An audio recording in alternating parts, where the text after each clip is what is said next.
Abidjan, ça devient une ville de plus en plus jolie, de plus en plus avec plein d'infrastructures, mais ça devient également une ville de plus en plus chère. Pour ceux qui ne le sauraient pas, Abidjan, c'est la 24e ville la plus chère dans le monde.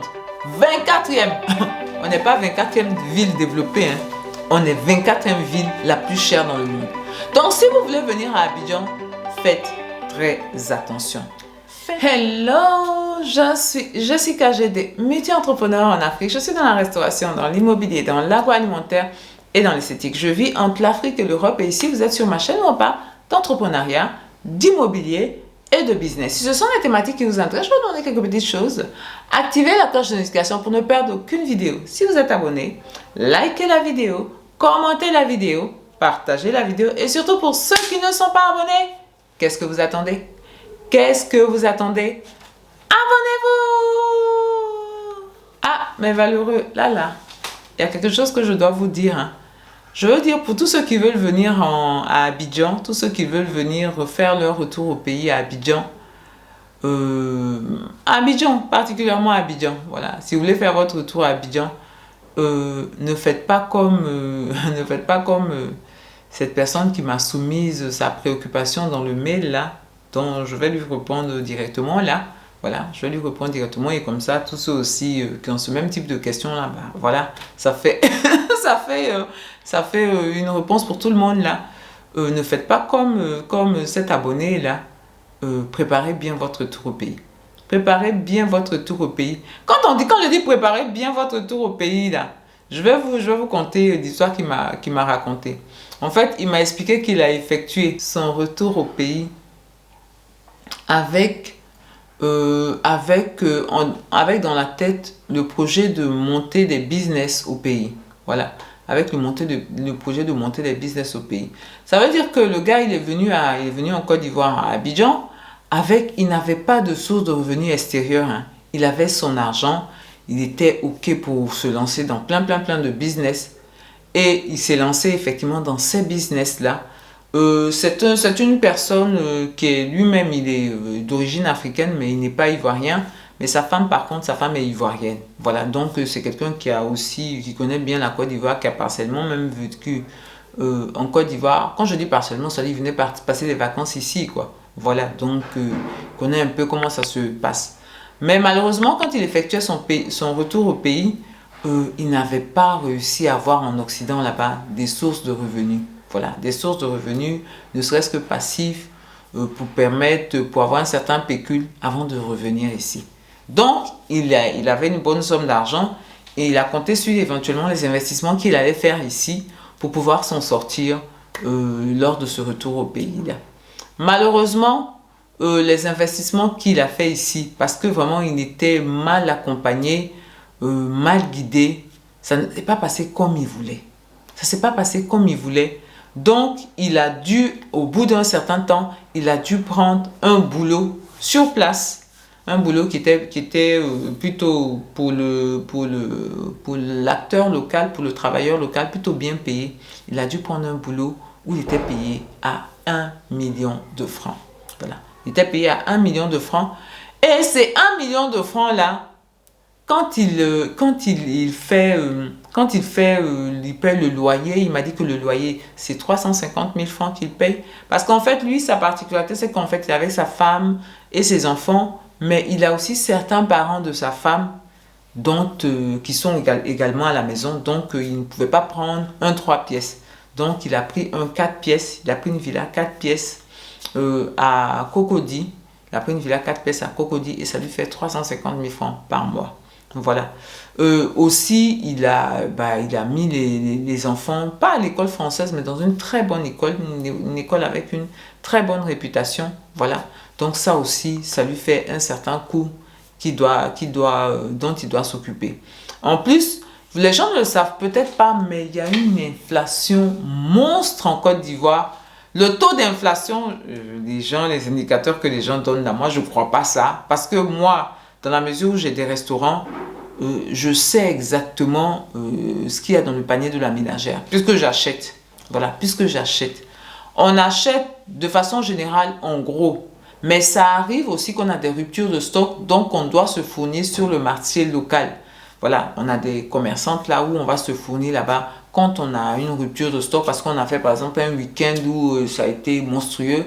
Donc, il n'y a pas assez, de légumes ou de trucs comme ça. Donc, on va se fournir au marché. Donc, j'ai exactement les coûts du panier de la ménagère en Côte d'Ivoire. Voilà. En Côte d'Ivoire, je vais dire à Abidjan, dans le Grand Abidjan. Voilà, je sais combien ça coûte. Et ce n'est pas cheap. Ce n'est pas cheap du tout. Surtout, ce que je remarque, c'est que les produits de base, les produits alimentaires de base, c'est-à-dire le riz, l'huile, certains légumes, le sucre et tout ça, ça a une augmentation de entre 10 et 25%. Entre 10 et 25%. Sans compter le reste où là, c'est des trucs que... quelquefois, on a des augmentations de plus de 100% sur certaines denrées, sur certains produits. Donc, Abidjan particulièrement, parce que c'est la capitale, Abidjan n'est pas cheap du tout. Abidjan n'est pas moins cher du tout. Et donc, mon valeureux là qui m'a écrit, il m'a dit que pour la popote, pour pouvoir manger correctement, parce que lui, bon ben, il faut du poisson, il faut, voilà, manger au moins, même si tu ne vis pas extraordinairement, ce qui rentre dans ton ventre là, ça doit être du bon. En tout cas, moi, c'est mon principe. Et de ce que j'ai compris, c'était aussi son principe. Donc, il ne mange pas, il ne fait pas des folies, mais en tout cas, il mange bien. Voilà. Et manger bien avec une famille de plus de 6 personnes, il me dit, hein, avec une famille de 6 personnes, ça fait dans le mois 400 000 francs. 400 000 francs, je vous dis. Mais valeureux. 400 000 francs. Il a un salaire de 1 million. Dans le salaire de 1 million là, 400 000 francs pour la nourriture. 350 000 francs pour la maison. Ça fait combien? Ça fait 750 000 francs. Il ne reste plus que 250 000 francs. Dans 250 000 francs là, il faut enlever l'école des enfants. Il faut enlever son transport. Il faut enlever son transport et les différentes charges liées à la voiture. Et sa femme, elle ne travaille pas. Voilà, sa femme, elle ne travaille pas. Elle s'occupe des enfants. Donc, il n'y a même pas une autre source de revenus qui est là. Ses affaires n'ont pas marché. Donc, il n'y a que ce salaire-là de 1 million qu'il a. Voilà. Et donc, quand il a fini de faire toutes les autres dépenses annexes là, c'est-à-dire les soins de santé, le transport, les vêtements, en fait, ça n'arrive pas. En fait, ça ne suffit pas. Il a 1 million, ces 1 million-là ne suffisent pas pour qu'il puisse vivre. Donc, il dit que, actuellement même, il me dit, ah, est-ce qu'il ne doit pas, il ne doit pas se déménager pour aller peut-être dans un quartier comme Yopougon, qui est plus populaire. Je veux dire, en fait, son rêve africain est en train de se transformer en cauchemar. C'est ce que je suis en train de voir. Son rêve africain. Il ne m'a pas demandé, est-ce que je retourne en Europe? Il ne m'a pas demandé ça. Mais ce que je suis en train de voir, son rêve africain est en train de se transformer en cauchemar. C'est pour ça que, mon valeureux, si tu m'écoutes, ce que j'aimerais te dire, je veux dire, la première des choses, peut-être faut essayer de trouver du boulot, parce que de ce que je comprends, ta femme, elle aussi, elle a des qualifications. Il faut essayer de trouver du boulot pour ta femme. Il faut essayer de trouver du boulot pour ta femme. Essayez également, à côté de ce boulot que tu as réussi à avoir et du boulot que ta femme va avoir, essayez de lancer des petites affaires comme des Yango. Peut-être essayer de vous serrer pendant 6 mois ou 1 an, de sorte à avoir soit un crédit bancaire ou un crédit de microfinance pour pouvoir lancer un petit business de Yango qui va venir compléter. Sinon, ce qui est en train de se passer là, ça s'appelle de la décroissance. C'est-à-dire que tu es venu, tu étais à ce niveau, maintenant tu es à ce niveau et maintenant tu veux partir à Yopougon. Donc ça veut dire encore tu baisses. Et ça risque de se transformer comme beaucoup de personnes qui n'ont pas excellemment préparé leur retour au pays. Ça risque de se transformer en cauchemar. Donc voilà, ça risque de se transformer en cauchemar. C'est le moment de dire à toutes les personnes qui veulent effectuer leur retour en Afrique, mais plus particulièrement en Côte d'Ivoire, ne venez pas avec des projets d'investissement. Non, j'ai des investissements à faire, genre pensant que c'est avec ces investissements que vous allez vous en sortir. Non, c'est pas comme ça que ça fonctionne. Ayez en Occident là-bas des sources de revenus passifs.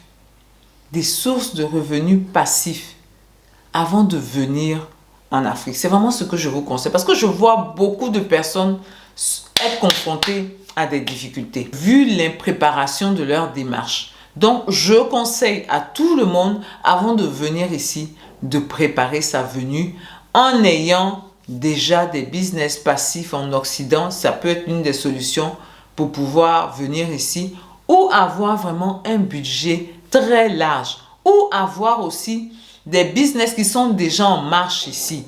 Par exemple, dans l'immobilier, vous avez des maisons que vous avez en location, ce genre de trucs-là. Voilà, avant de venir ici pour pouvoir vraiment élargir votre champ d'opération. Voilà, ne venez pas simplement avec de l'argent, dire ah non je vais investir et c'est lors de mon investissement là, je vais. Ça c'est une stratégie qui peut être très périlleuse parce que si vous investissez, vous n'êtes pas bien entouré et vous investissez, tout votre investissement rentre en brousse, vous vous retrouvez comme mon valeureux là, à chercher du boulot ici. Et mon valeureux même, il a eu la chance.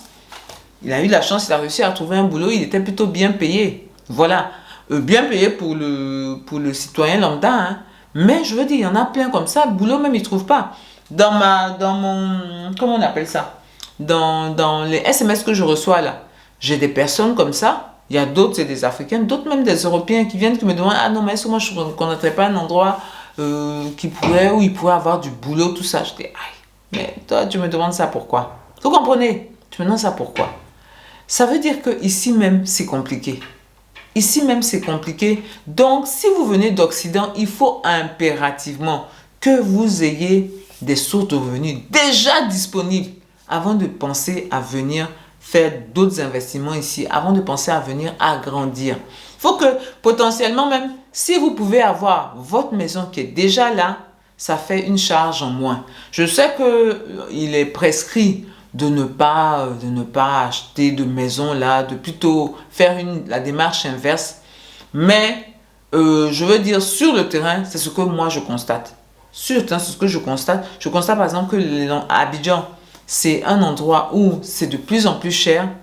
Le transport, les loyers, le panier de la ménagère, tout ça, ça prend beaucoup du budget des travailleurs. Voilà. Abidjan, ça devient une ville de plus en plus jolie, de plus en plus avec plein d'infrastructures, mais ça devient également une ville de plus en plus chère.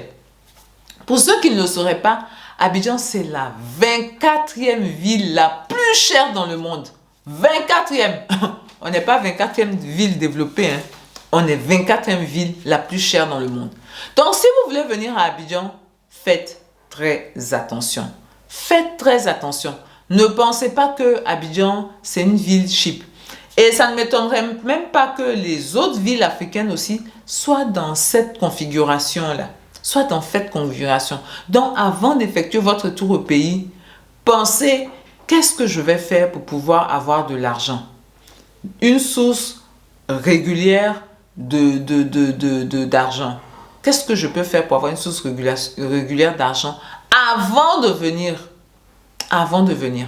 Pas c'est quand vous êtes là, que vous dites, mais qu'est-ce que je fais pour avoir une source régulière d'argent? Non, non, non, c'est pas comme ça. C'est avant. C'est en amont. C'est en amont que vous préparez tout. Voilà. Donc, mes valeureux, voilà la situation qui prévaut. Mon valeureux, voilà. Fais travailler ta femme et puis ensuite essaie de lancer un Yango à côté pour pouvoir augmenter tes sources de revenus, pour diversifier tes sources de revenus et de sorte à ce que tu puisses te retrouver.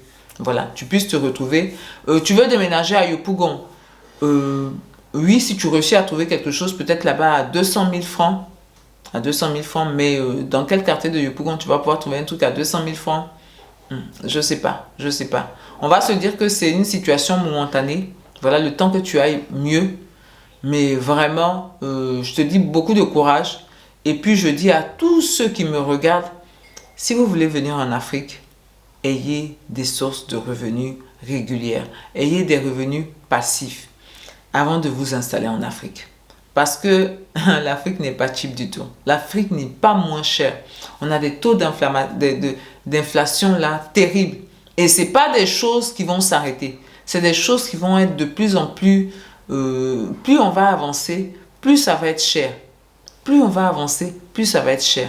Donc c'est maintenant là, c'est avant de venir là, qu'il faut déjà voir tout ça. Et puis ensuite effectuer son retour au pays. Bien. Donc mes valeureux, je vais vous dire, l'Afrique c'est un Eldorado. Mais c'est un Eldorado, c'est de l'or à polir, voilà. C'est un Eldorado où il y a de l'or à polir. Il faut polir l'or d'abord avant de voir à quel point ça brille. Vous ne pouvez pas simplement dire je vais ramasser l'or. Si vous ramassez l'or, ça ne vaut rien. Ça ne vaut rien en l'état. Il faut la polir, il faut la travailler avant que ce métal-là ne brille de tous ses feux. Bien, je vais vous dire, portez-vous bien, prenez soin de vous et de votre famille et surtout, n'oubliez pas qu'on avance ensemble.